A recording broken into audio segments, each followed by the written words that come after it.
एडवर्सियल search basically क्या है, ये ज्यादातर गेमिंग के अंदर यूज होती है। और वैसे भी अब तक हमने जो चीजें पढ़ी हैं उनमें ज्यादातर हमारी जो डिस्कशन हुई है वो गेम्स के ऊपर हुई है। ठीक है, तो ये बेसिकली क्या है कि गेम बनाने का बहुत शौक है। हाँ बेटा, अभी ये क्लास के बाद खत्म हो जाएगा शौक। तो बेसिकली गेम प्लेइंग अगर आप उसको देखें तो स्टेप बाय स्टेप अगर हम देखें ना इसे, जैसे चेकर्स एक गेम है, ये 1950s में सबसे पहले, वैसे तो आप देखें चेकर्स तो दुनिया में सदियों से खेलते हुए आ रहे हैं लोग, लेकिन 1950s में हमने सबसे पहले कंप्यूटर प्लेयर देखा था। और 1994 में कंप्यूटर प्लेयर ने ह्यूमन प्लेयर को हराया था। यानी चिनोक नामी एक कंप्यूटर था, उसने तकरीबन यूं समझ लें कि 40 साल से जो ह्यूमंस जीत रहे थे, तो उसने ह्यूमन चैंपियन मैरियन टिंसले को हराया था। और 2007 में चेकर्स को सॉल्व कर लिया गया, यानी कि उसके जितने भी पॉसिबल मूव्स थे वो हमने अंडरस्टैंड कर लिए। तो चेकर्स के लिए, यानी कि सबसे पहले चेकर्स क्या है, आप समझ लेंगे शुरू में लोग शायद ईंटों से खेलते होंगे, फिर क्या हुआ कि लोगों ने उसे खेलना शुरू किया तरीके से बनाकर, फिर एक्सपर्ट लेवल पर आए और उसको हमने फिर सॉल्व किया। अच्छा, फिर चेस यानी शतरंज की अगर हम बात करें, तो शतरंज भी दुनिया में सदियों से खेली जा रही है, और अब सालाना तौर पे कोई ना कोई उसका चैंपियन होता है। तो डीप ब्लू ने डिफीट किया था ह्यूमन चैंपियन गैरी कास्परोव को, ये हम पहले भी डिस्कस कर चुके हैं 1997 में। ये जो डीप ब्लू सिस्टम था, इसकी खास बात ये थी कि ये एक सेकंड में 200 मिलियन पोजीशंस जो है ना वो एग्जामिन कर रहा था। और इसका जो मेथड था वो बहुत सोफिस्टिकेटेड और बहुत जबरदस्त, यानी कि लेकिन इसमें इंटरेस्टिंग चीज ये है कि इस वक्त अगर हम देखें तो ये और ज्यादा इंप्रूव हो चुका है। यानी 1997 आपको पता है कि आज से तकरीबन 23 साल पहले की बात है। और मैं इंटरेस्टिंगली आपको बताऊं कि 1997 में जो लैंग्वेज थी जावा, तो वो आराम से 8 MB रैम पर चल जाती थी, और कंप्यूटर्स भी कोई ज्यादा इतने वो नहीं हुआ करते थे आज के दौर के मुकाबले में। जब मैं जब मैं जब मैं बूढ़ा होना शुरू हो चुका था बहरहाल, तो ये जो चेस था ये बहरहाल, यानी आपको बताने की कोशिश ये है कि बेसिकली चेस भी स्टेप बाय स्टेप हमने क्या किया कि इनिशियली लोग आराम से खेलते थे, फिर ह्यूमन ने उसको समझना शुरू किया, फिर हमने उसका एक एक्सपर्ट सिस्टम बना लिया। एक्सपर्ट सिस्टम से मुराद एक ऐसा मशीन बना ली जो कि उसको अंडरस्टैंड करके उस डोमेन के अंदर अपना काम कर सकती है। अच्छा, फिर इसी तरह गो एक हमारे पास गेम होता है। अभी तक इसको एज सच किसी कंप्यूटर ने ह्यूमन चैंपियन को हराया नहीं है, लेकिन ये कि अब जो है वो ये बहुत ही कॉम्प्लेक्स किस्म का गेम होता है ये गो। यानी आप में से अगर किसी ने शतरंज या चेस खेली है तो आप समझते होंगे कि ये बहुत मुश्किल है, लेकिन गो उससे भी ज्यादा मुश्किल है। तो ये जो गो गेम है ये भी अब कंप्यूटर एक्सपर्ट्स इसके आना शुरू हो गए, एक्सपर्ट सिस्टम, और जो हमारे बेस्ट ह्यूमन चैंपियंस हैं वो अभी भी उनको हरा देते हैं। तो इसका जो ब्रांचिंग फैक्टर है ना वो 300 है। ये जो b इज ग्रेटर देन 300 है ना, ये ब्रांचिंग फैक्टर है। ब्रांचिंग फैक्टर क्या होता है ये भी आगे वाली स्लाइड्स में आपको समझ में आ जाएगा। थोड़ा सा हमने अगर आपने डिजाइन एनालिसिस ऑफ एल्गोरिथम पढ़ा हो तो उसमें आपको आइडिया होगा। तो इसमें एक मोंटी कार्लो मेथड यूज होता है, एक्सपेंशन मेथड, वो कभी मौका मिला तो देखेंगे। फिर इसी तरह पैकमैन की बात करें तो पैकमैन का जो गेम है वो भी इस लेवल पे, अगर हम देखें कि पैकमैन का जो गेम होता है वो, अगर हम देखें, आप में से पैकमैन किस किस ने खेला हुआ है?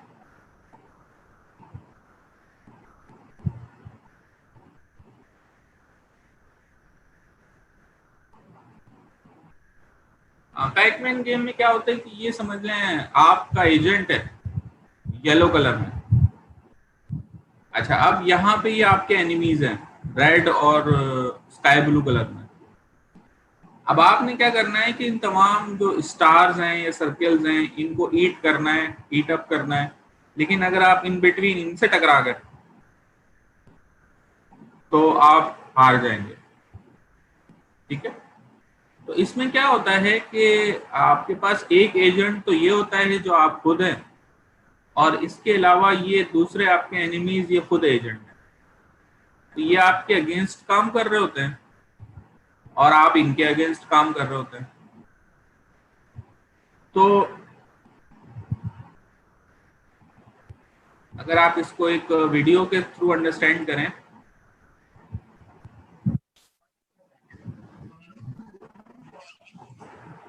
अब देखें ये जब पैकमैन चलता है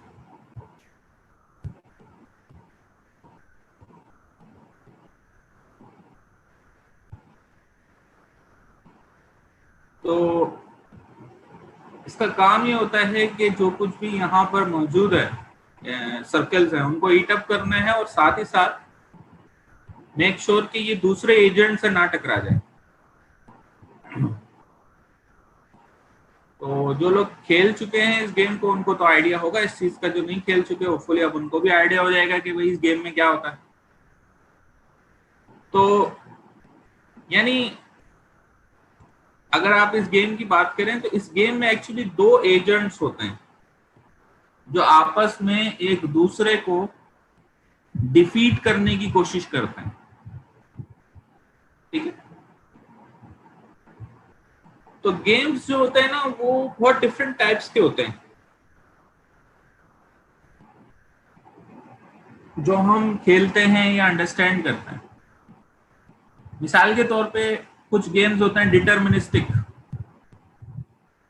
डिटर्मिनिस्टिक गेम्स कैसे होते हैं कि उसमें जो मूव होती है अगली मूव वो पिछली मूव पे डिपेंड कर रही होती है। मिसाल के तौर पे चेस है, शतरंज खेल रहे हैं आप। अब शतरंज खेलते हुए आपने कोई मूव करी है तो अब उससे अगली जो मूव होगी ना वो पिछली जो आपने अभी करंट मूव करी है उस पर डिपेंड करती है। ठीक है, लेकिन कुछ गेम स्टोकेस्टिक होते हैं। स्टोकेस्टिक गेम्स मुराद ये कि मिसाल के तौर पे आप क्रिकेट खेल रहे हैं तो अब एक बॉल आपसे मिस हो गई है, कोई मसला नहीं, अगली बॉल पे आप छक्का लगा सकते हैं। ठीक है, पबजी खेल रहे हैं या कोई शूटिंग गेम खेल रहे हैं, इस तरह के गेम खेल रहे हैं। फिर गेम्स में जो है वो प्लेयर्स कितने हो रहे हैं, एक प्लेयर है, दो प्लेयर हैं, या दो से भी ज्यादा प्लेयर हैं। ठीक है, अब यहाँ पे क्या हो जनाब के डिपेंड, जितने नंबर ऑफ प्लेयर ज्यादा होंगे जाहिर है उसकी कॉम्प्लेक्सिटी ज्यादा होंगी। फिर होता है हमारे पास zero sum game. Zero sum game कौन से होते हैं, किसी को पता है?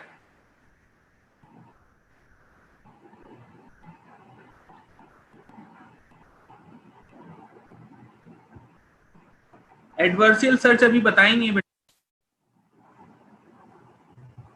अभी वही समझा रहा हूं आपको।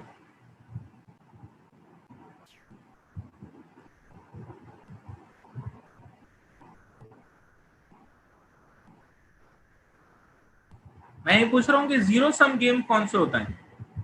जीरो सम गेम कैसे होते हैं, मिसाल के तौर पे आपने गेम खेला होगा टिकटॉक, टिक टैक टो। उस गेम में क्या होता है कि मिसाल के तौर पे आप अपने फ्रेंड के साथ कुछ इस तरह खेल रहे होते हैं कि मैंने क्रॉस लगाया तो उसने जो है ना वो कोई और सिंबल यूज कर लिया, फिर मैंने क्रॉस लगा दिया तो उसने कोई और सिंबल यूज कर लिया, फिर मैंने क्रॉस लगा दिया तो उसने कोई और सिंबल यूज कर लिया, फिर मैंने क्रॉस लगा दिया तो उसने कोई और सिंबल यूज कर लिया। ठीक है, अब ये जो है ना ड्रॉ हो गया ये गेम, इसमें ना क्रॉस जीता है ना सर्किल जीता है, ये गेम ड्रॉ हो गया है। ठीक है, तो ये वाला जो गेम है, इस गेम में 2 प्लेयर्स खेल रहे होते हैं, एक प्लेयर 1 है, एक प्लेयर 2 है। अच्छा, पॉसिबिलिटीज क्या क्या हैं? पॉसिबिलिटीज हो सकती हैं कि या तो आप जीत जाएंगे, पॉसिबिलिटीज हो सकती हैं या तो आप जीत जाएंगे या आप हार जाएंगे या ड्रॉ होगा। ठीक है, ऐसे ही है ना, तीसरी कोई पॉसिबिलिटी तो नहीं है। हाँ भाई,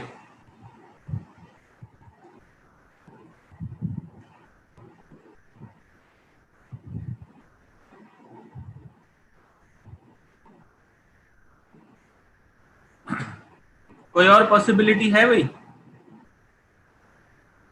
नहीं, गेम तो खैर फिनिश होगा, बीच में नहीं रहे वो तो, फिर आप बाद में कंटिन्यू कर सकते हैं।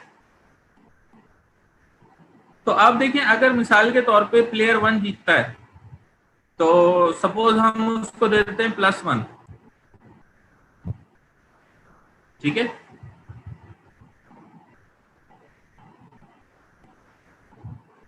यहां पे आएगा +1।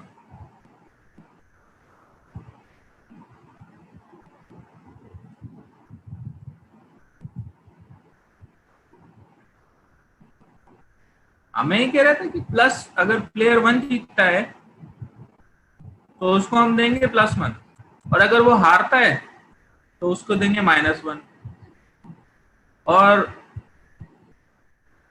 अगर वो ड्रॉ कर देता है तो उसको हम देंगे 0। सही है। अच्छा, आप मुझे एक बात बताएं कि अगर प्लेयर 1 जीत जाता है तो उसको तो मिलते हैं +1, लेकिन अगर प्लेयर 1 जीतता है तो प्लेयर 2 को कितने मिलेंगे?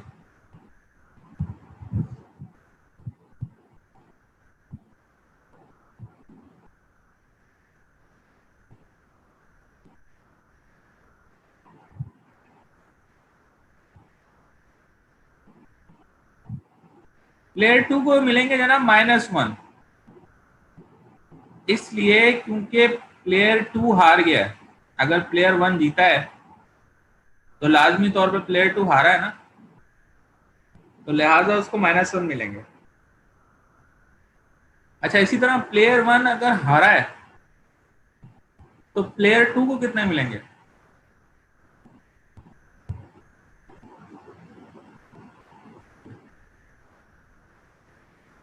+1। अच्छा, इसी तरह प्लेयर 1 ने अगर ड्रॉ किया है तो प्लेयर 2 को कितने मिलेंगे?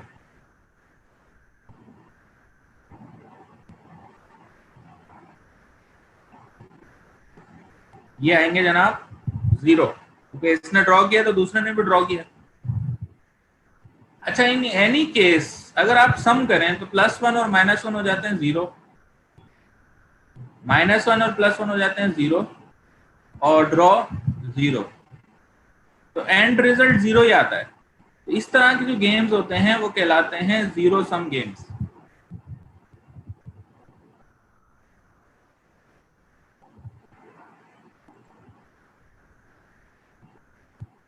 समझ में आ रही बात? तो जितने भी गेम्स इस तरह खेले जाते हैं जिसमें आपका एक ओपोनेंट होता है और आप उसके साथ compete कर रहे होते हैं, वो कहलाते हैं जनाब 0 सम गेम्स। इसमें आपने मूव्स तो चलनी होती हैं, लेकिन इसमें आपने अगले जो ओपोनेंट है उसके भी मूव्स को ध्यान में रखना होता है, और उसके लिए आपको एक स्ट्रेटेजी बनानी पड़ती है, पॉलिसी बनानी पड़ती है। यानी आप रैंडमली नहीं खेल रहे होते हैं। यानी अगर मिसाल के तौर पर आप टिक टैक तो खेल रहे हैं, अब आपका जो अपोनेंट है वो कोई चाल चल रहा है, तो आप उसकी बेसिस पे कोई चाल चल रहे हैं, आपने उसके लिए उसको हराना आपका काम है और उसका काम है आपको हराना। तो इस किस्म के जो गेम होते हैं वो जीरो सम गेम्स कहलाते हैं।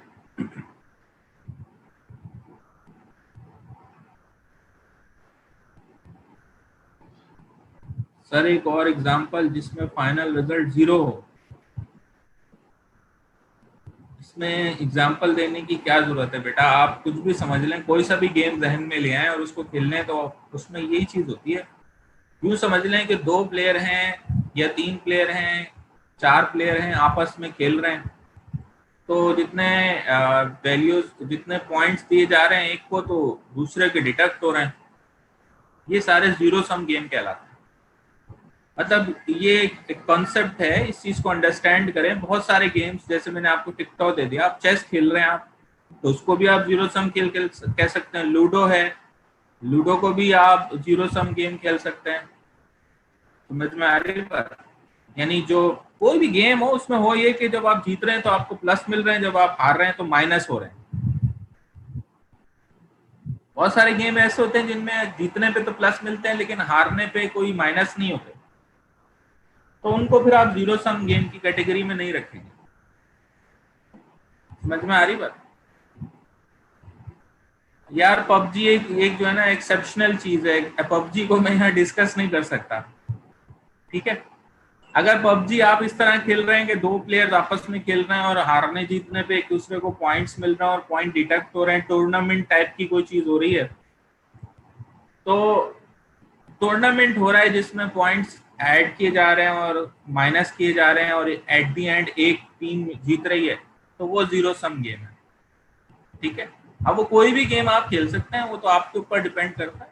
आप क्रिकेट टूर्नामेंट खेलना शुरू कर दें जिसमें जो टीम है वो जीत रही है तो उसके पॉइंट्स बढ़ रहे हैं और हारने पे माइनस हो रहे हैं, तो उसको आप जीरो सम गेम कह देंगे। ये तो डिपेंड करता है कि एट द एंड जो पॉइंट्स की एलोकेशन है वो क्या हो रही है। समझ में आ रही बात? ये मैंने सिर्फ आपको समझाने के लिए बता दिया कि जीरो सम किस तरीके के होते हैं।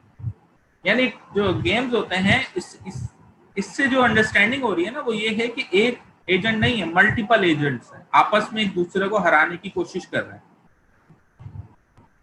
फिर ये कि एक चीज होती है परफेक्ट इंफॉर्मेशन, क्या है कि जो भी पॉसिबल स्टेट्स हैं क्या वो आप देख रहे हैं। मिसाल के तौर पे अगर मैं टिक टैक को खेल रहा हूँ, तो अब मिसाल के तौर पे क्या क्या पॉसिबिलिटीज हो सकती हैं। अब यहाँ पे मुझे अगर मूव करने का कहा जा रहा है तो मैं यहाँ भी कर सकता हूँ, अच्छा, और मैं चाहूँ तो यहाँ भी कर सकता हूँ, मैं चाहूँ तो यहाँ भी कर सकता हूँ। तो एक अच्छा प्लेयर जो होगा ना उसको पता होगा कि यहाँ करूंगा तो क्या होगा, यहाँ करूंगा तो क्या होगा, यहाँ करूंगा तो क्या होगा। उसके पास ये यहाँ भी कर सकता है, इधर भी कर सकता है, इधर भी कर सकता है, यहाँ यहाँ की सब पॉसिबिलिटीज हैं उसके पास। हर जगह पे जाके वो क्रॉस प्लेस कर सकता है, ठीक है। फिर उसको ये भी अंदाजा होना चाहिए कि अगर मैंने ये किया है और अगर मिसाल के तौर पे जो अपोनेंट है उसने यहाँ पे प्लेस कर दिया है, तो अब मेरे पास क्या क्या पॉसिबिलिटीज हैं, यानी फ्यूचर स्टेट्स देखना। तो इस तरह के जो गेम्स होते हैं जिसमें आपका एक ओपोनेंट होता है और उसको हराना होता है, तो आपको कोई स्ट्रेटेजी बनानी पड़ती है।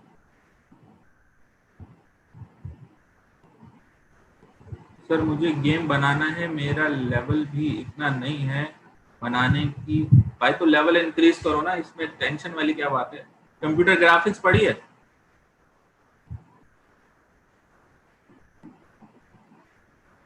मैथमेटिक्स अच्छी है तुम्हारी?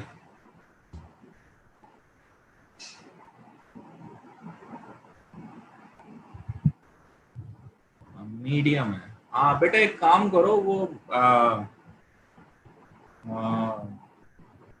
ये जो वो होते हैं ना हार्डवेयर वाले, ये भी गेम बनाते हैं। मतलब वो लकड़ी लकड़ी से गेम बना लेते हैं वो, और ये लीडो वगैरह बनाते हैं, इस तरह की चीजें होती हैं।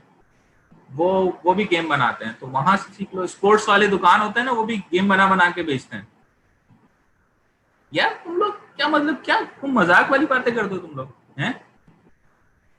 मैथमेटिक्स आपकी अच्छी होनी चाहिए, आपकी प्रोग्रामिंग टॉप नॉच की होनी चाहिए, फिर आप जाके गेम प्रोग्रामर बनते हैं।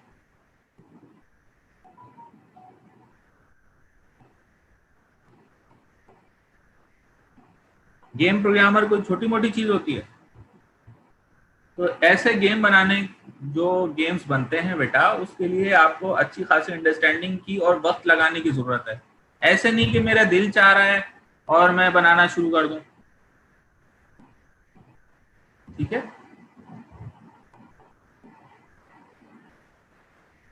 प्रोग्रामिंग कैसे सीखें, ये इतने 4 सालों से क्या कर रहे थे बेटा तुम? 4 साल से तुम कंप्यूटर साइंस में कर क्या रहे थे? कंप्यूटर साइंस में सिवाय प्रोग्रामिंग के सिखाया क्या जाता है, जरा मुझे ये तो बताओ।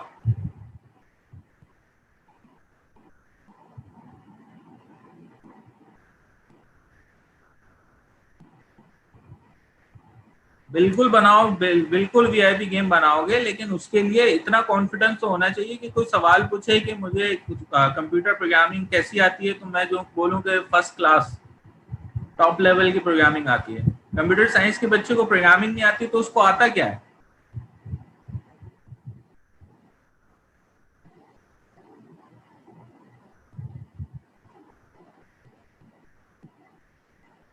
कंप्यूटर साइंस के बच्चे को अगर प्रोग्रामिंग नहीं आती तो वो एक ऐसा इंसान है जिसको सांस लेना नहीं आती।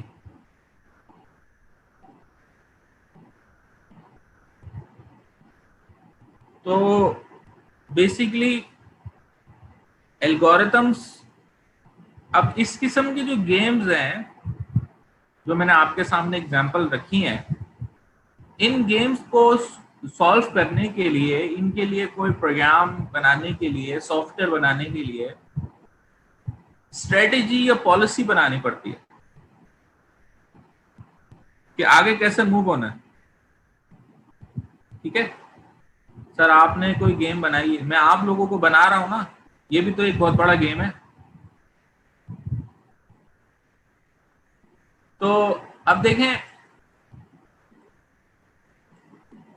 पहले बात करते हैं डिटर्मिनिस्टिक गेम की। तो डिटर्मिनिस्टिक गेम क्या होते हैं कि बहुत सारी फॉर्मुलेशंस हो सकती हैं, लेकिन उनमें से एक ये है कि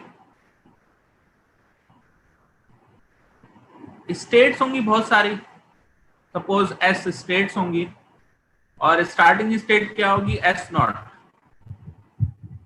प्लेयर फ्रॉम 1 to n हो सकते हैं, पहले 1 की बारी होगी, फिर 2 की बारी होगी, फिर 3 एंड सो ऑन। एक्शंस क्या हो सकते हैं कि एक्शन ए हो सकता है जो कि डिपेंड करेगा प्लेयर पे या स्टेट पे। मिसाल के तौर पे एक स्टेट अगर एस है और उस पर मैं ए एक्शन परफॉर्म करता हूं, तो नतीजे में मैं एस डैश स्टेट पे पहुंच जाता हूं। तो अब एस डैश स्टेट है और उस पर मैं ए एक्शन परफॉर्म करूंगा, तो मैं एस डैश डैश स्टेट पे पहुंच जाऊंगा। तो एक्शन जो है वो डिपेंड करता है प्लेयर पे भी और स्टेट पे भी। ठीक है, जैसे लूडो खेल रहे हैं आप, अब लूडो खेलते हुए आपके पास 4 प्लेयर हैं, तो अगर ये प्लेयर जो है वो कोई एक्शन परफॉर्म करता है तो उसका इफेक्ट डिफरेंट होगा, जबकि ये प्लेयर कोई एक्शन परफॉर्म करता है तो उसका इफेक्ट डिफरेंट होगा। फिर एक चीज होती है ट्रांजिशन फंक्शन, जो ये बताता है कि इस स्टेट पे अगर ये एक्शन परफॉर्म होगा तो दूसरी स्टेट कौन सी आएगी। टर्मिनल टेस्ट हमें ये बताता है कि हम फाइनल स्टेज पे पहुंच गए कि नहीं, अब टर्मिनेशन करनी है या नहीं। और टर्मिनल की यूटिलिटीज होती हैं कि भाई उसकी मदद से आप चेक करते हैं कि भाई आप टर्मिनल पे पहुंच गए हैं कि नहीं पहुंचे, रिजल्ट आ गया है कि नहीं आया।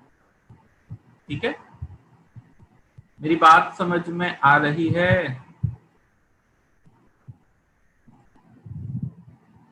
ये किया क्या है हमने, ये हमने थोड़ा सा फॉर्मुलाइज करने की कोशिश की है डिटर्मिनिस्टिक गेम्स को। और ये जितने भी गेम्स होते हैं ना जिनकी अब हम डिस्कशन कर रहे हैं, ये जो मल्टी एजेंट गेम है और एक दूसरे को हराने की कोशिश कर रहे हैं, तो ये सारे डिटर्मिनिस्टिक गेम्स होते हैं। ठीक है, जिसमें हमें पॉलिसी या स्ट्रेटेजी बनानी होती है। जीरो सम्स गेम थोड़ा सा मैंने समझा दिया कि इनके अंदर क्या होता है कि एजेंट्स होते हैं, उनके ऑपोजिट में भी कोई यूटिलिटीज होते हैं। ठीक है, जबकि जर्नल गेम्स में जो एजेंट्स होते हैं उनकी इंडिपेंडेंट यूटिलिटीज होती हैं, अगेंस्ट में नहीं खेल रहे होते। सबसे पावरफुल एजेंट कौन से होते हैं? जिसमें सबसे ज्यादा फंक्शनैलिटीज हो वो सबसे ज्यादा पावरफुल होते हैं, जो सबसे ज्यादा स्मार्ट हो वो सबसे ज्यादा पावरफुल होते हैं।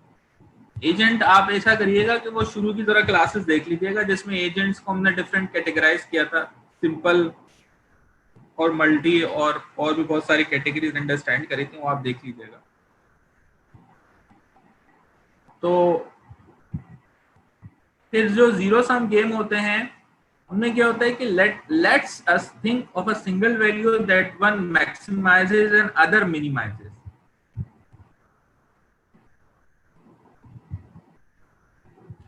सर हम किसी गेम को कॉपी करके चेंजिंग कर सकते हैं उसमें? आपको अगर उसकी कोडिंग समझ में आ रही है और आपको कोडिंग अवेलेबल है तो बिल्कुल कर सकते हैं, लेकिन वो कोडिंग होगी ना, प्रॉब्लम ये है कि वो कोड लिखा हुआ होगा, अब उसको समझेंगे कैसे?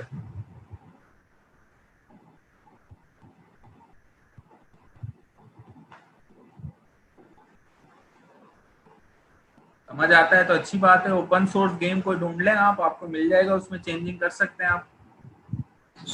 ठीक है, देखिए यहाँ पर जो है ना एक इम्पॉर्टेंट चीज ये है कि जीरो सम गेम में एक चीज लिखी हुई है, मैक्सिमाइजेस एंड मिनिमाइजेस। यानी मिसाल के तौर पे एक वैल्यू है, जैसे मेरा जैसे क्रिकेट में आप देखते हैं रन रेट होता है, कभी गेम खेलते हुए वो ज्यादा हो जाता है, कभी कम हो जाता है।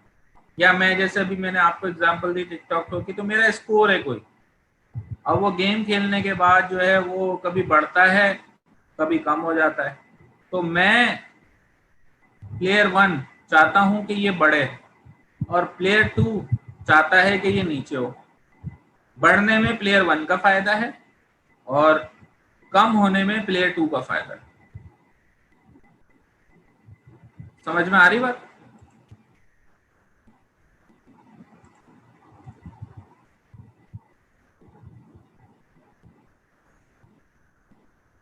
ठीक है, क्या कह रहे हैं? लाइक काउंटर स्ट्राइक, हाँ काउंटर स्ट्राइक भी कह सकते हैं आप, बिल्कुल बिल्कुल काउंटर स्ट्राइक भी इस कैटेगरी में आ सकता है।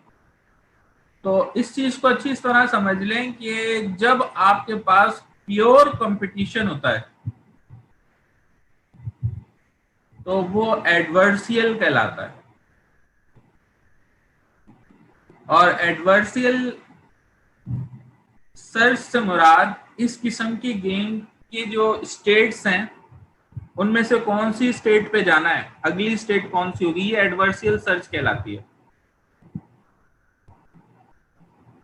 तो एडवर्सियल सर्च बेसिकली हम जीरो सम गेम्स में यूज करते हैं, और इसमें क्या होता है कि हम जो भी पॉसिबल स्टेट्स होती हैं उनमें से उस स्टेट पे जाते हैं जिससे हमारा स्कोर इंक्रीज हो और अपोनेंट का स्कोर डिक्रीज हो।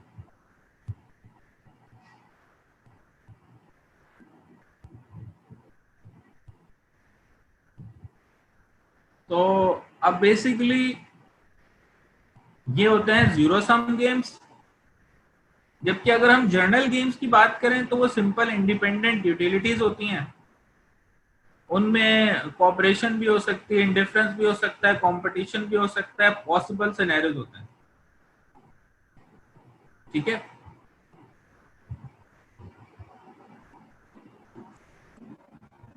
देखिए जीरो सम्स गेम्स में अच्छी तरह एक चीज ध्यान में रखिएगा कि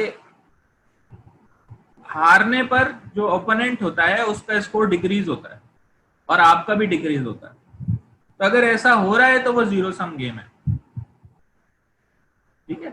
अब मिसाल के तौर पे बॉक्सिंग हो रही है, बॉक्सिंग में जो है ना वो आप जो है ना वो अगले को मारे चले जा रहे हैं और वो आपको मार रहा है, तो आपको उसकी भी पॉइंट बढ़ रहा है और आपके भी बढ़ रहा है, तो वो जीरो सम नहीं है, क्योंकि उस आपके जीतने पे उसका जो है ना वो डिक्रीज नहीं हो रहा है। कंपटीशन तो है लेकिन डिक्रीज डिक्रीज नहीं हो रहा है, मिनिमाइज नहीं हो रही चीज, ठीक है। यानी कोई स्कोर है, वैल्यू है जो कि एक एजेंट मैक्सिमाइज कर रहा है और दूसरा मिनिमाइज कर रहा है।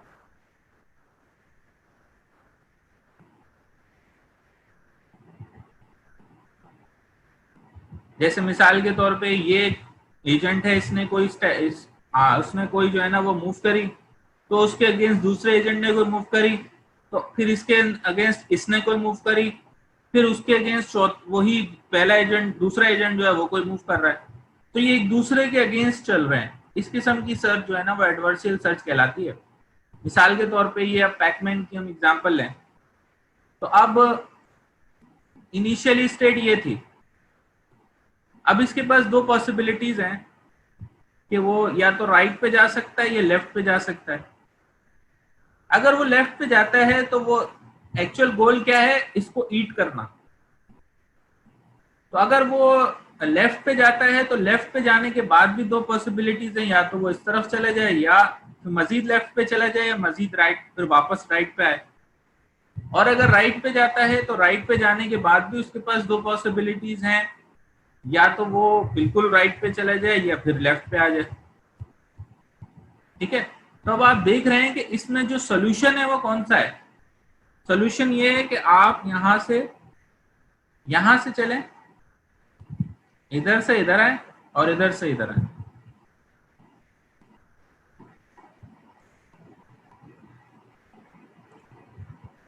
ठीक है। तो ये इसका सोल्यूशन है। बेसिकली ये जो तीन पाथ थे ये हमें नहीं चूज करने, हमें ये वाला पाथ चूज करना है। तो एडवर्सियल सर्च हमें ये वाला पाथ ढूंढ के देगी। मेरी बात समझ में आ रही है?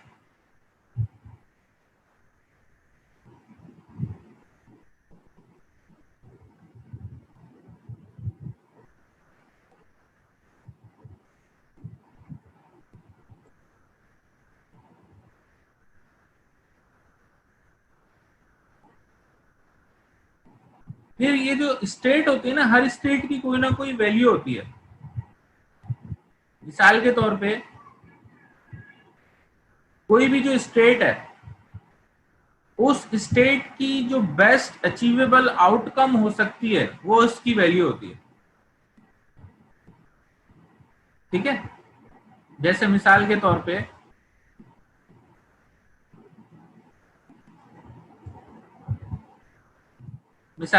ये हमारे पास एक स्टेट है,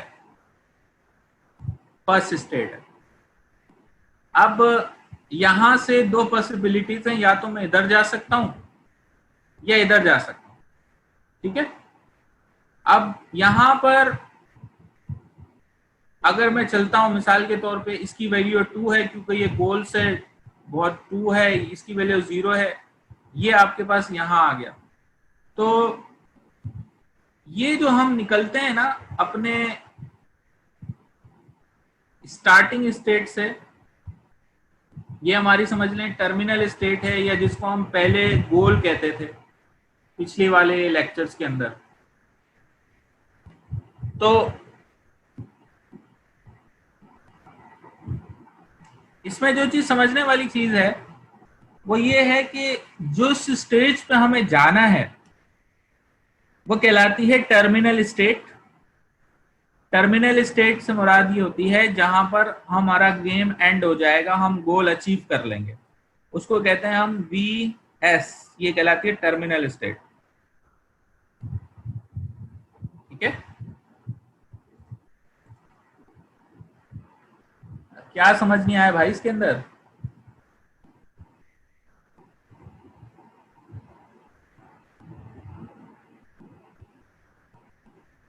अब ये टर्मिनल स्टेट निकलती कैसे है?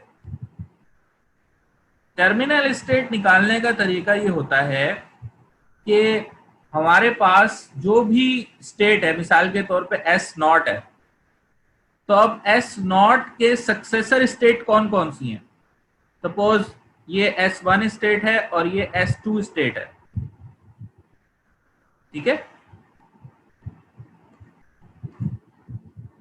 तो अब हमने एस वन पे जाना है या एस टू पे जाना है, तो उसके लिए हम करेंगे ये कि हम एस नॉट से फिर हम जो एस नॉट के चिल्ड्रन है उसकी उनके अंदर से एस वन और एस टू की मैक्सिमम वैल्यू निकालेंगे। एस वन और एस टू में से मैक्सिमम वैल्यू किसकी है? वैल्यू क्या है? वैल्यू पहले से कैलकुलेट है हर स्टेट की, ठीक है। तो S2 की वैल्यू S1 से ज्यादा है क्योंकि S2 टर्मिनल स्टेट के करीब है, ठीक है। तो जाहिर है S1 और S2 में से जो मैक्सिमम वैल्यू होगी वो S2 की होगी, लिहाजा हम वहां से फिर S2 की तरफ जाएंगे। अच्छा, फिर S2 के बाद यहां पर S3, S4, S5, S6, तो यहां से फिर S2 से जो है ना वो हम निकालेंगे maximum of S5 and S6। तो S5 और S6 में जो मैक्सिमम है वो हम सिलेक्ट कर लेंगे, जो कि जाहिर है S6 है। फिर S6 को हम कंपेयर, अच्छा जब भी हम किसी स्टेट पे जाएंगे तो उसको कंपेयर करेंगे टर्मिनल स्टेट से, ठीक है। और वो टर्मिनल स्टेट अगर हमारा गोल है तो हम वहां पहुंच जाएंगे। अच्छा, आप लोगों की इतला के लिए एक चीज मैं आपको बता दूं कि अगर आपने पिछली क्लासेस नहीं ली हुई हैं तो ये आपको कुछ भी समझ में नहीं आएगा। ये आज हमारी कौन सी क्लास, आपको याद है आज हमारा कौन सा लेक्चर है?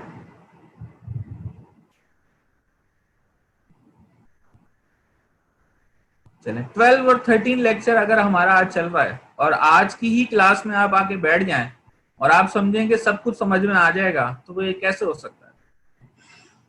ना आपने रिकॉर्डिंग देखी है, ना आपने जो है ना वो बुक पढ़ने की जहमत करी है, अब आप आके कह रहे हैं कि सर समझ नहीं आ रहा है, प्लीज समझा दें, तो ये तो नहीं हो सकता बेटा। आपको एजेंट का नहीं पता, आपको सर्चिंग एल्गोरिथम का नहीं पता। अब मैं एक एक चीज बार बार थोड़ी रिपीट करूंगा। तो एडवर्सियल सर्च के अंदर जो चीजें आपको अंडरस्टैंड करनी है वो आपको अंडरस्टैंड करनी है value of a state. Value of a state से क्या मुराद है?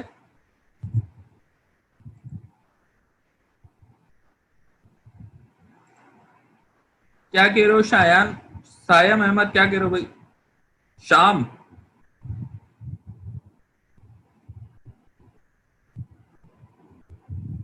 कुछ भी नहीं कह रहे। अच्छा, यानी तीन चीजें होती हैं यहां पर, एक तो है वैल्यू ऑफ अ स्टेट,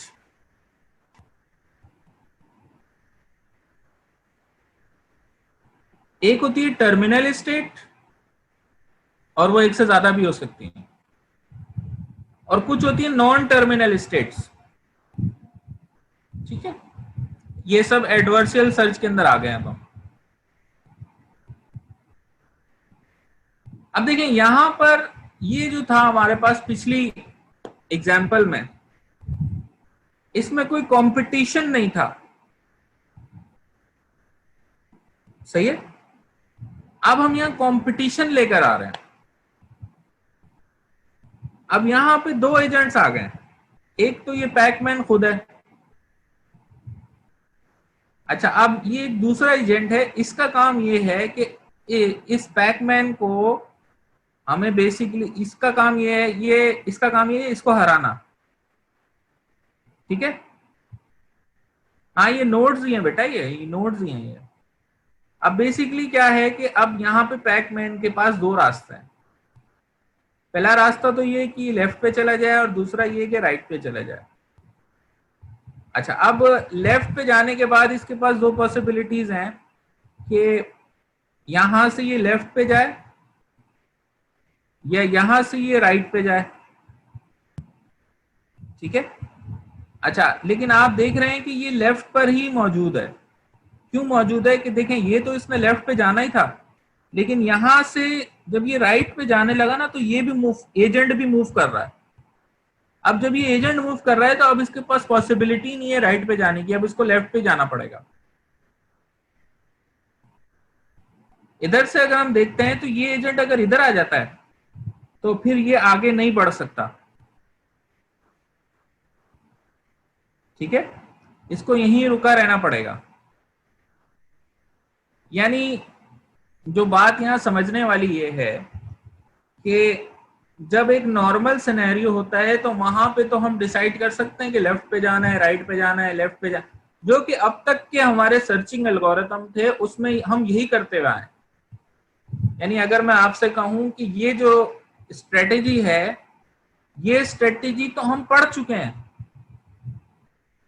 पिछले जो हमने चीजें पढ़ी हैं,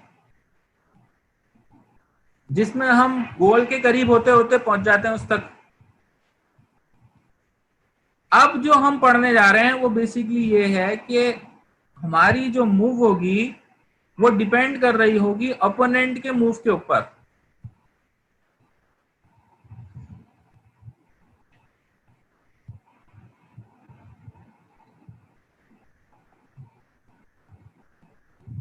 बेटा आमिर मोहम्मद अमीन, आपने जो कुछ भी कहा है मैं इतना लंबा चौड़ा नहीं पढ़ सकता, लेकिन जो भी आप कह रहे हैं सही कह रहे हैं। ठीक है, तो बेसिकली मेरे ख्याल है बात आपको क्लियर हो गई है कि इस किस्म की जो एडवर्सियल गेम्स होते हैं उनकी ट्री कुछ इस किस्म की बनती है। इसमें आप आगे पीछे होते रहते हैं, माइनस प्लस होता रहता है और आप गोल की तरफ जाते हैं। तो अगर आप यहाँ पे देखें तो इधर क्या हो रहा है, अगर हम कोई वैल्यू ऑफ द स्टेट हमने कैलकुलेट करी हुई हो तो हम यहाँ पर दूर होते चले जा रहे हैं। यहाँ पर -8 पे हम जा चुके हैं, सपोज यहाँ पे -5 पे जा चुके हैं। अच्छा, इधर हम -10 पे पहुंच चुके हैं। ये स्टेट थोड़ी बेहतर है क्योंकि हम यहाँ करीब होते जा रहे हैं। जी, इसमें दो एजेंट्स हैं बेटा, एक तो पैकमैन है और एक ये जो रेड गोस्ट है ये भी एजेंट है। अच्छा, ये भी अपनी सर्च परफॉर्म कर रहा है, इसका एक गोल है, और पैकमैन का भी एक गोल है, ये भी एक सर्च परफॉर्म कर रहा है। नेगेटिव मीन मतलब हम गोल से दूर जा रहे हैं, और पॉजिटिव का मतलब हम गोल से करीब जा रहे हैं। ठीक है,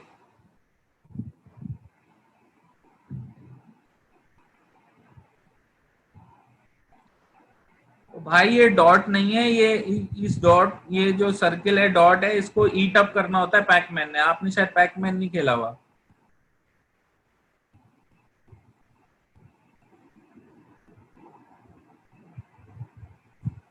तो इसमें एक चीज ये समझ लें, एक चीज होती है जिसको हम कहते हैं मिनी मैक्स वैल्यू। अब ये मिनी मैक्स वैल्यू क्या चीज है? एक चीज होती है मैक्स और एक होती है मिनिमम वैल्यू, एक होती है मैक्स वैल्यू और एक होती है मिन वैल्यू। तो जो स्टेट्स ओपोनेंट के कंट्रोल में होती हैं,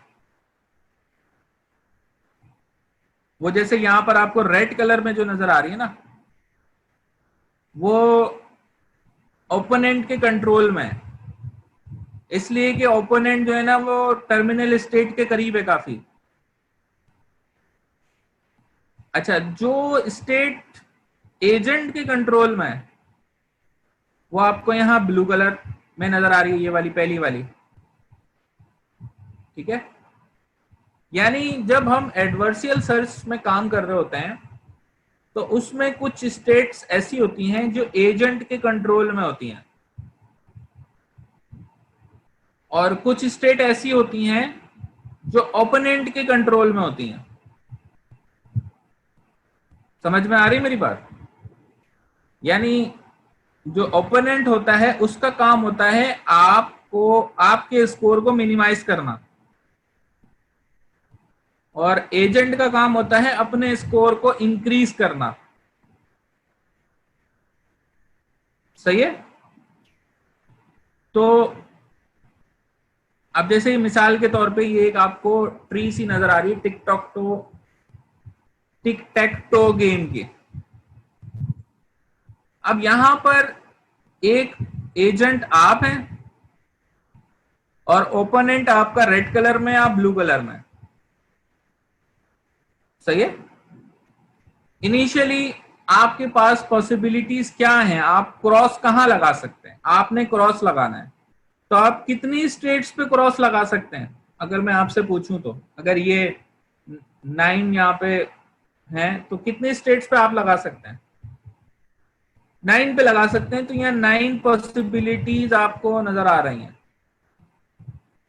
यहाँ पर, यहाँ पर, यहाँ पर, यहाँ पर, यहाँ पर, यहाँ पर, या यहाँ पर। ये 9 पॉसिबिलिटीज है। ठीक है।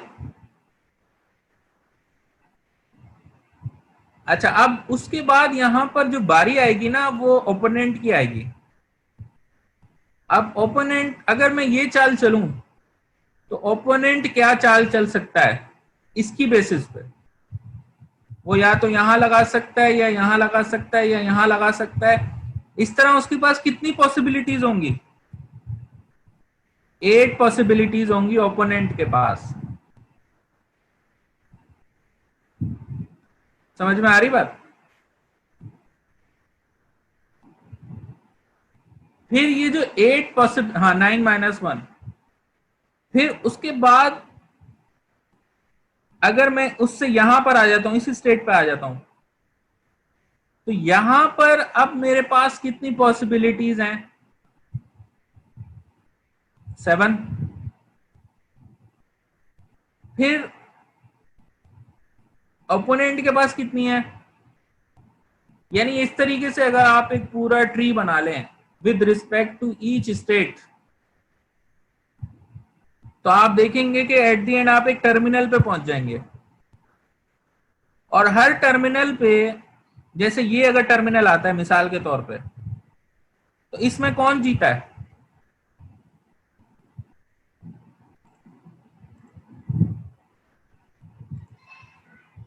ये जो मैं ओपोनेंट जीत गया है, तो आपका स्कोर हो गया जनाब -1। अच्छा, दूसरा जो है, अगर हम इसकी बात करें तो ये ड्रॉ हो गया है, 0 स्कोर आ गया। और इधर एजेंट जीत गया है, तो यहां पर +1 हो गया। बात समझ में आ रही है?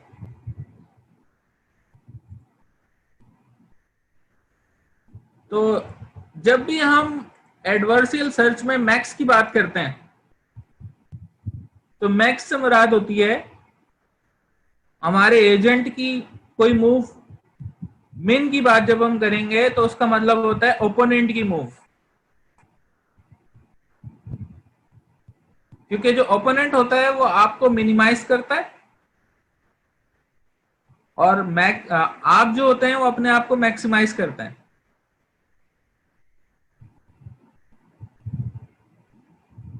मेरी बात समझ में आ रही है? टर्मिनल स्टेट वो स्टेट है जहां पर जाके गेम एंड हो जाएगा। यूटिलिटी से मुराद आपका स्कोर है, जो कि इंक्रीज या डिक्रीज होगा।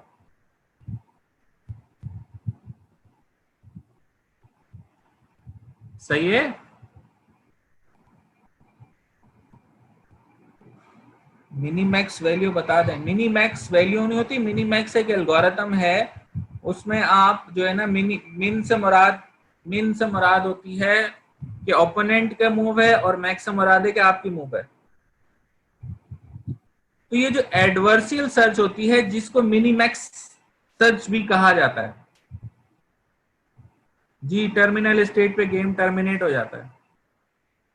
तो ये डिटर्मिनिस्टिक जीरो सम गेम्स होते हैं, like tick tech to, chess, checkers. एक प्लेयर जो होता है वो रिजल्ट मैक्सिमाइज करता है, दूसरा प्लेयर मिनिमाइज करता है। अच्छा, वो अपने स्कोर को मैक्सिमाइज कर रहा होता है, आपके स्कोर को मिनिमाइज कर रहा होता है, और आप अपने स्कोर को मैक्सिमाइज कर रहे होते हैं और उसके स्कोर को मिनिमाइज कर रहे होते हैं। ठीक है। तो मिनीमैक्स सर्च या एडवर्सियल सर्च क्या होती है कि ये एक स्टेट स्पेस सर्च ट्री होती है। इसमें प्लेयर्स की अल्टरनेट टर्न होती है। ठीक है। हर टर्न की बेसिस पे आप नोड्स होती हैं आपके पास, उसमें से आप हर नोड की वैल्यू निकाल लेते हैं। ठीक है। तो जो भी मैक्सिमम मिनीमैक्स वैल्यू होती है, मिनीमैक्स वैल्यू क्या होती है? Best achievable utility against a rational adversary. ठीक है। मेरी बात समझ में आ रही है?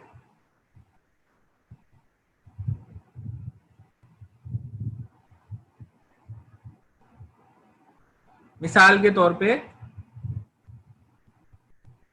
इनिशियली आपकी कोई मूव हुई है, उसके बाद ओपोनेंट ने कोई मूव चली है, तो रिजल्ट ये आ रही, टर्मिनल वैल्यूज ये आ रही हैं। तो इसमें आप कहां जीतेंगे? जहां पर वैल्यू सबसे ज्यादा होगी, यानी कि 8। ये एक ट्री सी होती है, और उस ट्री के अंदर आप टॉप से लेके बॉटम तक देख रहे होते हैं कि सबसे ज्यादा मैक्सिमम वैल्यू मुझे कहां मिल रही है, किस टर्मिनल स्टेट पे मिल रही है। तो वो आपका समझ लें गोल होता है। मेरी बात समझ में आ रही है? अच्छा, यानी होता क्या है कि ये हम गेम शुरू करने से पहले ही या कोई भी मूव करने से पहले ही टर्मिनल तक की तमाम वैल्यूज चेक करते हैं। मतलब आप लोगों में से चेस खेली है किसी ने? शतरंज खेली है? अगर आप किसी अच्छे प्लेयर के साथ खेलेंगे ना, तो आपको लगेगा कि वो आपके साथ खेल रहा है। यानी वो मूव ऐसी चलेगा कि आपके पास अपनी मूव्स रिस्ट्रिक्टेड हो जाएंगी। अच्छा, आपको समझ नहीं आएगा कि हुआ क्या है, और झट से गेम भी खत्म हो जाएगा। इसलिए कि वो उसके जहन में ना पूरा गेम मौजूद है, उसको पता है कि मैं कौन सी चाल चलूंगा तो अगला कौन सी चाल चलेगा। यानी वो बिल्कुल आखिर तक चेकमेट तक देख रहा होता है कि मैं यूं यूं यूं चलूंगा, उसके बाद ऐसे करूंगा, ये यूं करेगा और मैं फिर चेकमेट करूंगा। समझ में आ रही ना बात? तो जो मिनी मैक्स है, इसका काम भी यही है कि ये शुरू से लेके एंड तक का आपको बता देगा कि आपने किस स्ट्रेटेजी और किस पॉलिसी से चलना है, और वो मिडिल में वो चेंज इसलिए डिस्कस करते हैं कि games are very hard to solve. और एआई के अंदर जो ज्यादातर सर्च हुई भी है, वो एक गेम्स को सॉल्व करने में हुई है, क्योंकि कंप्यूटेशनली हार्ड होता ही है। अब एक जनरल आपको एक बात की बताई जाए कि चेस की अगर हम बात करें, तो इन जर्नल ऑन एवरेज चेस के अंदर 35 मूव्स अवेलेबल होती हैं किसी भी गिवन टाइम पे। ठीक है। तो अगर हम एस्टिमेटेड नंबर ऑफ नोड्स निकालें पॉसिबल मूव्स की चेस की, जैसे अभी थोड़ी देर पहले मैंने आपके सामने टिकटॉक टो का एक ग्राफ ट्री सी बनाई थी, जिसमें उसमें तमाम पॉसिबल नोड्स हमने निकाली थी, उसकी तो निकल जाती हैं। लेकिन चेस में आपको पता है, शतरंज में आपको पता है कि कितनी पॉसिबल मूव्स होती हैं, बेतहाशा होती हैं। तो तकरीबन हमारे पास 35 टू द पावर 10, हाँ, टू द पावर 100 आपके पास एस्टिमेटेड नंबर ऑफ मूव्स हो सकती हैं, नंबर ऑफ नोड्स हो सकते हैं। तो जो नंबर ऑफ मूव्स हैं वो एक्चुअली 10 की पावर 154 हैं चेस के। अब ये 10 की पावर 154 कितना बड़ा नंबर है, ये आप इस बात से समझ लें कि हमने ये अंडरस्टैंड एस्टिमेट किया है कि दुनिया के अंदर नंबर ऑफ पार्टिकल्स, मतलब छोटे मोटे सारी चीजें, वो सब मिल मिला के कुछ 10 की पावर 80 है।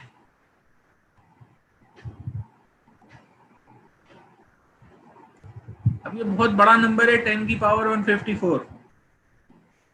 अब इसको अगर हमने नॉर्मल सर्च से सॉल्व करने की कोशिश की तो पॉसिबल नहीं है। अगर आप डेप्थ फर्स्ट या ब्रेथ फर्स्ट पे चले गए तो ये तो आपको दुनिया सालों लग जाएंगे, बल्कि सालों क्या, 1000 साल लग जाएंगे इसको कंप्यूट करने में। तो ट्रेडिशनल अप्रोचेस से ये सॉल्व हो ही नहीं सकती ये चीज। तो क्या करते हैं, तो हम फिर डिफरेंट अप्रोचेस यूज करते हैं। ये मैंने थोड़ी सी हिस्ट्री आपको बताई थी कि चेकर्स के हवाले से क्या हुआ था। अब चेकर्स की अगर भी बात करें, ये चेकर्स का गेम है जो आपको यहाँ पे नजर आ रहा है। तो अब यहाँ पर भी क्या होता है कि हर प्लेयर के पास अगर आप देखें तो हर प्लेयर के पास कितने पीसीज हैं, एक प्लेयर के पास कितने हैं?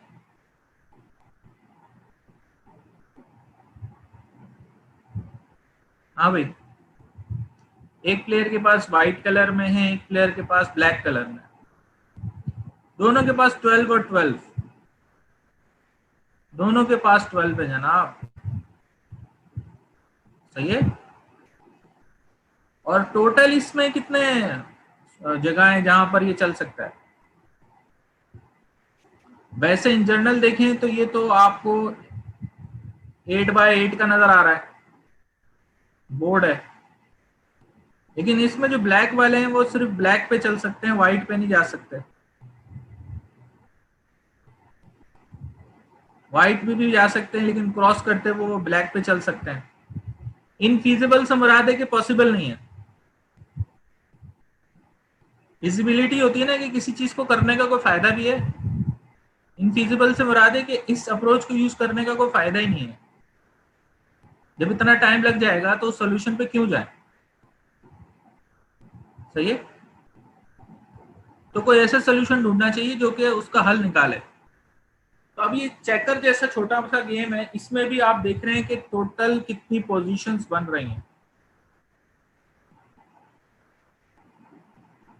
चेस की तो मैं आपको बता चुका हूं कि 35 की पावर 100। फिर गो जो है ना, ये इससे भी ज्यादा वो है। ब्रांचिंग फैक्टर क्या चीज होती है?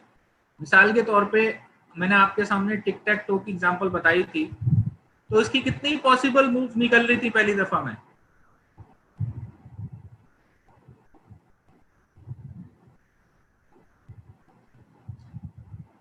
9 निकल रही थी। तो मैं कहूंगा कि इसका ब्रांचिंग फैक्टर 9 है।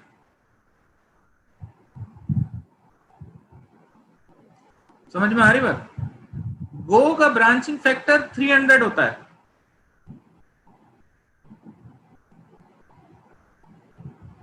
तो इससे आप अंदाजा लगा सकते हैं कि कितना है। बेटा 12 ही है ये, 4 4 4 12 हो गए ना। 4 4 को 3 से मल्टीप्लाई करें 12 हो जाएंगे। मेरी बात समझ में आ रही है? तो गेम्स जो होते हैं हमारे पास कुछ ऐसे होते हैं जो कुछ डिटर्मिनिस्टिक होते हैं या उनमें कुछ चांस होता है। मिसाल के तौर पे अब जो चेस होता है ना, ये डिटर्मिनिस्टिक होता है, इसमें तुक्का नहीं लगता है। गो का एक गेम है, ये भी डिटर्मिनिस्टिक होता है, इसमें तुक्का नहीं लगता है। ओथेलो है, चेकर्स है, ये सारे गेम्स हैं, इनमें तुक्का नहीं लगता है। मतलब आप स्ट्रेटेजी बनाकर पॉलिसी बना के मूव फॉरवर्ड हो रहे हो। अलबत्ता मोनोपोली है या लूडो है, ये तुक्का है। मतलब 6 आ गया तो आ गया, नहीं आया तो क्या करें? अपनी तरफ से तो 6 नहीं ला सकते ना। मेरी बात समझ में आ रही है? लेकिन इनमें जो इंफॉर्मेशन होती है ना, वो परफेक्ट होती है। नहीं, आपको पता होता है कि क्या करने जा रहे हैं हम, चाह क्या रहे हैं हम। अच्छा, एक होता है blind tick tech to. Blind tick tech to खेला है किसी ने?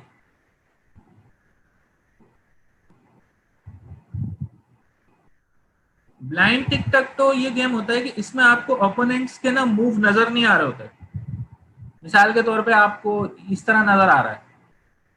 अच्छा, आपने क्या किया, आपने यहाँ क्रॉस लगा दिया। अच्छा, अब जो दूसरा यूजर है ना, उसने यहाँ पे कुछ लगाया है ना सिंबल, लेकिन आपको नजर नहीं आया कि उसने क्या लगाया है। आप अगर इस जगह पे जाकर क्रॉस लगाने की कोशिश करेंगे तो ये आपको बताएगा कि ये ऑलरेडी फिल्ड है। मतलब आपको नहीं पता कि जो आपका अपोनेंट है उसने कहां पर अपना सिंबल यूज किया है, आपको उसके बगैर कहीं और लगाना है। बात समझ में आ रही है? इसको बोलते हैं blind tick tech to. Blind tick tech to भी डिटर्मिनिस्टिक है। अच्छा, ये ब्रिज है, स्क्रैबल है, न्यूक्लियर वॉर है, ये सब गेम्स हैं, इनमें चांस होता है। ठीक है, अब आप चांस को समझ लें, जैसे लूडो है, लूडो तो सबने खेला हुआ होगा, तो लूडो में चांस होता है। मोनोपोली, एक करोड़पति जो गेम आप लोग खेलते हैं, ये भी बेसिकली इसमें चांस होता है कि आपका क्या चांस। बेटा ये है ना कि आप डाइस थ्रो कर रहे हैं, अब डाइस में तो कुछ भी आ सकता है ना, यानी आप स्ट्रेटेजी नहीं बना सकते ना। स्ट्रेटेजी क्या बनाएंगे आप? ठीक है, तो ये चीज अच्छी तरह ध्यान में रखें कि deterministic games, fully observable environment, zero sums games और टर्न टेकिंग गेम्स, चार चीजें हो गई। पहली बात तो ये कि डिटर्मिनिस्टिक हो, डिटर्मिनिस्टिक हो, फुली ऑब्जर्वेबल एनवायरनमेंट हो। अभी आपको पता होना चाहिए कि इससे मैं क्या बना बात कर रहा हूं, जीरो सम गेम हो और टर्न टेकिंग गेम हो। ये चार पॉसिबल, चार जो है ना, वहां पर हम जब यूज करते हैं तो वहां पर यूज होती है क्या? एडवर्सियल सर्च। सही है। जीरो सम गेम्स में आपको बता चुका हूं, इसमें प्योर कंपटीशन होता है, एजेंट्स होते हैं, उनकी डिफरेंट वैल्यूज होती हैं on the outcome. Turn taking game से मुराद ये है कि प्लेयर वन है, फिर प्लेयर वन की टर्न आ गई है, फिर जनाब प्लेयर टू की टर्न आएगी, फिर प्लेयर वन की टर्न आ जाएगी। ये बच्चों वाली बातें नहीं किया करो मुझसे। टर्न टेकिंग गेम से क्या मुराद है? मतलब इतना भी बंदे को नहीं होना चाहिए यार। टर्न टेकिंग गेम से क्या मुराद है भाई? टर्न टेकिंग ग्राम से मुराद है पहले प्लेयर वन की टर्न है, फिर प्लेयर टू की टर्न है, फिर प्लेयर वन की टर्न है, ये इसको टर्न टेकिंग गेम कहता है। अगर तीन प्लेयर हैं तो फिर टू के बाद थ्री की बारी आ जाएगी। सही है।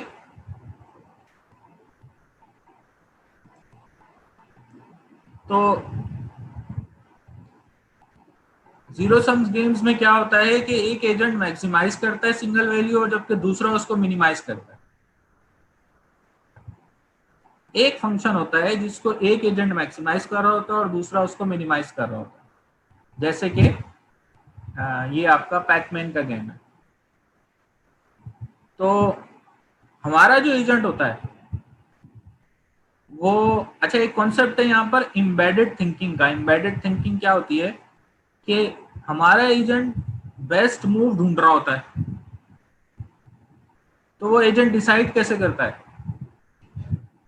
वो एजेंट देखता है कि भाई क्या क्या कॉन्सिक्वेंसेस हो सकते हैं एक्शन के। कॉन्सिक्वेंसेस क्या है कि मिसाल के तौर पे अगर मैं यहाँ पर क्रॉस लगाऊंगा तो फिर दूसरा जो ओपोनेंट है वो कहाँ कहाँ लगा सकता है। अगर मैं यहाँ लगाऊंगा तो वो कहाँ कहाँ लगा सकता है, अगर मैं यहाँ लगाऊंगा तो कहाँ कहाँ लगा सकता है।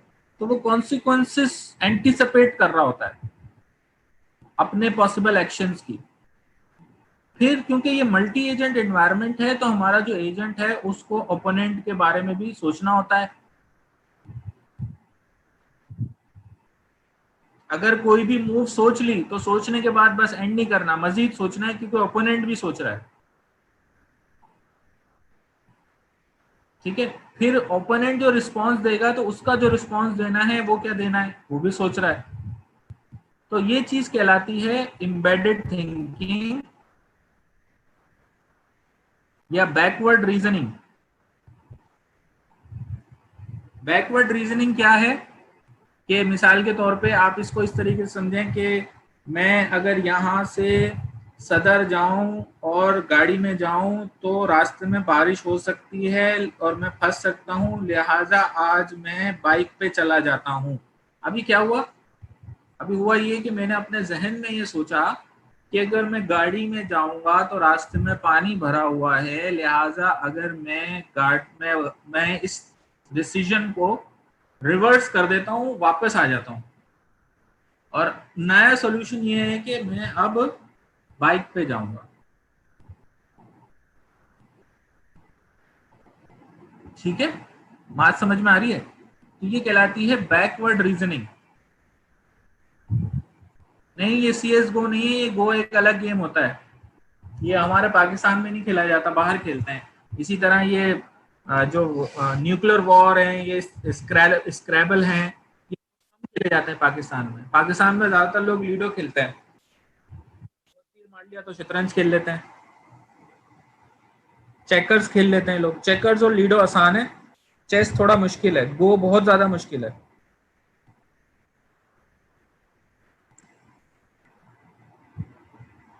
ठीक है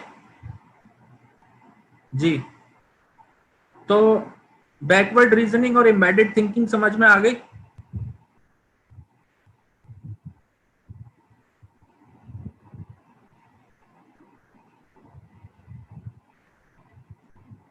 तो ये जो फॉर्मलाइजेशन होती है ये भी हम डिस्कस कर चुके हैं। टर्मिनल स्टेट होती है, टर्मिनल टेस्ट होता है, ट्रांजिशन फंक्शन होता है, एक्शंस होते हैं, प्लेयर्स होते हैं और स्टेट्स होते हैं।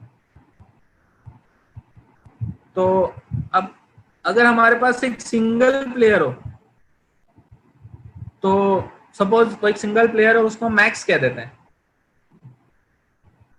तो अब क्या करेगा भाई, वो मैक्स जो है ना, वो क्या करेगा, मूव्स किस तरह परफॉर्म करेगा। ये पहली तो 9 में से कोई एक परफॉर्म करेगा, फिर हर एक के अंदर से 8 परफॉर्म करेगा, फिर हर एक में 7 करेगा, एंड सो ऑन। ये हम डायग्राम डिस्कस कर चुके हैं विद मिनिमम, लेकिन ये सिर्फ मैक्स है, इसमें इसमें एक ही प्लेयर है। ठीक है, तो अगर सिर्फ एक ही प्लेयर है और वो ये क्रॉस लगाता चला जा रहा है, तो कोई भी उसको जो है ना वो जीतने से नहीं रोक सकता। वो अकेला ही खेल रहा है और वही नंबर 1 आएगा। ठीक है, तो यहाँ पे जो हमारा टर्मिनल है वो ये है कि वो पाथ चूज करो जहां पर जो यूटिलिटी है ना वो 1 हो जाए, यानी +1 हो जाए। सही है। अच्छा, अब हम क्या करें कि इसमें एक नया प्लेयर इंट्रोड्यूस करवा दें, जिसका काम क्या हो कि वो मैक्स को हराए।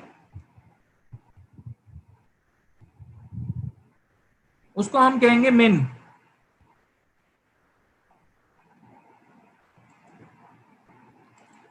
समझ में आ रही बात? तो मैक्स कौन है? मैक्स वो है जिसको जितवाना है, और मिन वो है जो मैक्स को हराना चाहता है। ठीक है।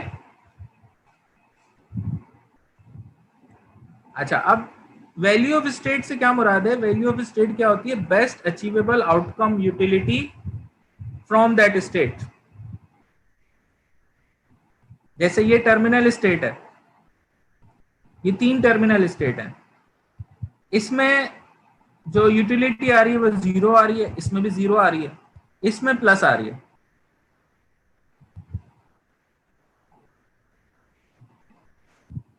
ये नॉन टर्मिनल स्टेट्स हैं क्योंकि इनके आगे भी स्टेट पॉसिबल है। ठीक है, तो एडवर्सियल सर्च या जिसको मिनीमैक्स कहा जाता है, इसमें 2 होते हैं प्लेयर्स, एक होता है मैक्स और एक होता है मिन।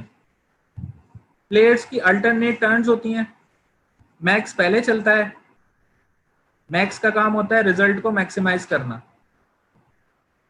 मिन की बारी आती है मैक्स के बाद, मिन का काम होता है रिजल्ट को मिनिमाइज करना। ये एल्गोरिथम करता क्या है, ये सर्च करती क्या है कि ये हर नोड की मिनिमैक्स वैल्यू यानी कि the best achievable utility against an optimal adversary वो ढूंढती है, कंप्यूट करती है। सही है। मिनीमैक्स वैल्यू क्या होती है? बेस्ट अचीवेबल पे ऑफ अगेंस्ट बेस्ट प्ले।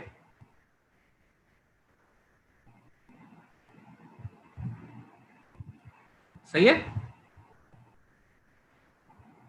आप देखें यहां पे क्या हो रहा है, ये डायग्राम हमने पहले भी देखी थी कि मैक्स है, मैक्स ने ये चाल चल दी, इनमें से करेगा, फिर मिन क्या करेगा? मिन को चाल चलेगा, फिर मैक्स कुछ चलेगा, फिर मिन चलेगा, और एंड में आपके पास एक टर्मिनल स्टेट आ जाएगी। सही है। ये मिनी मैक्स की एग्जांपल है। ये वाली जो स्टेट है ये एजेंट के कंट्रोल में है, ये वाली स्टेट ओपोनेंट के कंट्रोल में है, एंड सो ऑन। फिर अगली स्टेट एजेंट के कंट्रोल में है, फिर उससे अगली स्टेट ओपोनेंट के कंट्रोल में है। तो ये मैक्स और मिन, मैक्स और मिन चलता रहेगा, एंड फिर आपके पास क्या आ जाएगी? टर्मिनल स्टेट आ जाएगी। तो एडवर्सियल सर्च या मिनीमैक्स सर्च क्या होती है कि आपको मैक्स के लिए ऑप्टिमल स्ट्रेटेजी ढूंढनी है।